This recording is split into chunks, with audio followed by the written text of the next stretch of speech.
If you've ever been in a situation with an avoidant where you know that they care about you, but they just won't step up and fight for you, this video is for you. So on the surface, it seems like they just don't care enough to make an effort, but the truth is that's not the full story. And there's a lot of hidden dynamics at play.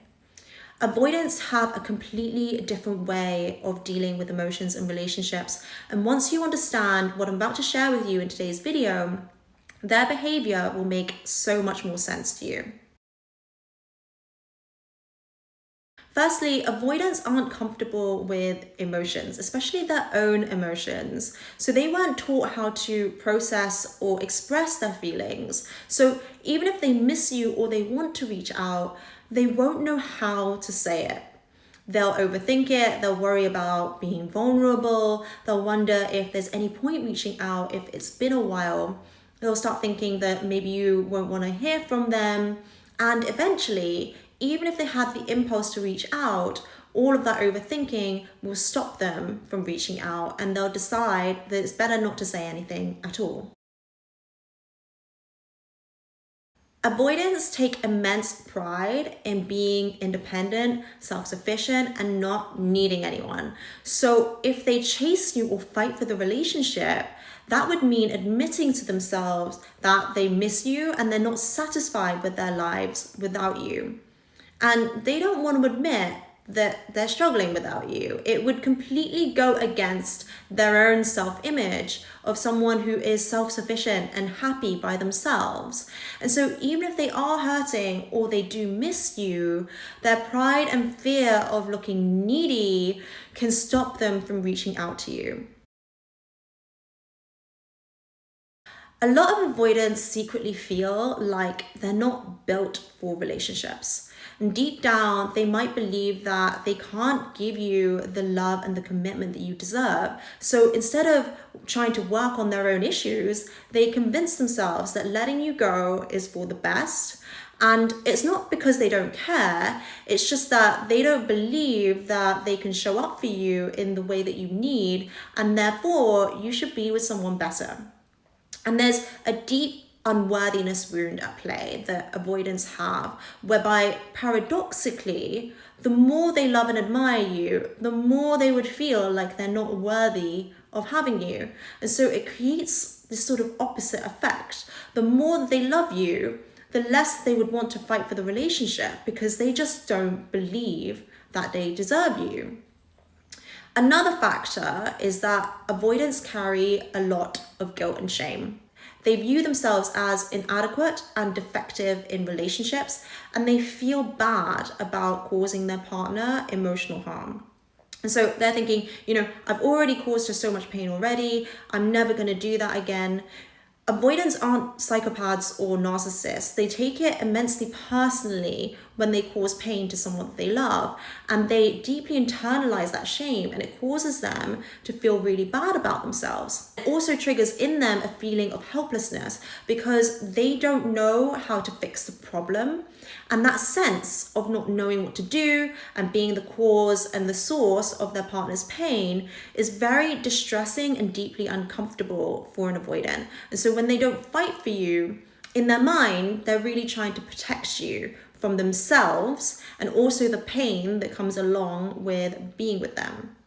So, for example, one of the last things that my avoidant ex said to me was, "You're not going to be happy with me. Me getting out of your life will be the best thing that ever happened to you."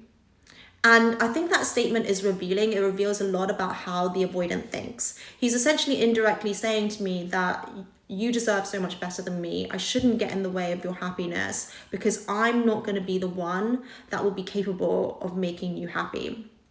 And there's a lot of defeat that the avoidant feels because they really want to make their partner happy. They care about their partner, but they just don't know how. And that sense of failure and not being good enough is a very distressing feeling for them. And it's very triggering for them to process because in childhood, they learned that they weren't good enough for their caregivers. And so in relationships, when they feel and sense that they're failing to meet their partner's emotional needs, it triggers that same childhood wound. And it makes them feel like they're reliving their deepest fears, that no matter how hard they try, they will never be enough. And instead of confronting these emotions, they just completely disintegrate internally and they can't handle it. And so what they do is they shut down. So this one is a big one. Avoidants do miss you. They do think about you. They open up their phone, they look at messages, they look at old photos or do things that remind them of you so that they can still feel connected to you in some sort of symbolic way. My avoidant ex once told me that he would do things that reminded him of me. He would travel to places that we used to go. He would buy my favorite foods. He told me that he would stare at my WhatsApp photo and kiss his phone screen. And so there's this deep sense of longing that they feel when you're gone. But they won't fight for you because there's a battle going on in their mind that stops them. They want to reach out, but their fear of getting pulled back into a relationship and something really emotionally intense keeps them from acting on their feelings. This is probably the most important reason. For an avoidant, longing for you from a distance is actually less painful than being in a real relationship. And that sounds weird, but when they're thinking about you and they're reminiscing or even missing you, they still get to feel connected to you in some way. It feels warm, it feels good, and they get to remember and relive all the good times. But they also get to feel safe, because they don't have to deal with the real life consequences of being in a relationship. And they don't have to feel suffocated or infringed upon. They get to have their own space. And being in a real relationship would mean dealing with their triggers and dealing with somebody else's emotional needs and expectations, and also the fear of getting hurt. But from a distance, they get to have just enough connection to you without actually having to confront their own issues. And that is why, no matter how much they might care about you or think about you, they won't actually fight for you. And the final reason is that a lot of avoidants have this subconscious belief that relationships should be effortless. And they think that if there's tension or if they have to fight for you, then it means that it's just not the right relationship and it's not meant to be. They won't try to fix things or make things work because they want a relationship that is no maintenance, that's low pressure, and that doesn't demand too much of them emotionally. If they find the relationship emotionally draining, they'll see it as a sign that it's not going to work out, and that's why they withdraw instead of fighting for the relationship. The painful paradox for an avoidant is that they do care, they do long for connection, but the moment they feel like they're failing, they retreat. Their fear and their self-protection mechanisms are stronger than their desire to be close to you. So when an avoidant doesn't fight for you, it's not necessarily because they don't want you, it's because fighting for you would mean confronting everything that they've spent their whole lives running from. And that for them is terrifying. So I think it's important to humanize the avoidant and understand their pain. That doesn't mean that you should accept or settle for an unhealthy relationship dynamic with them.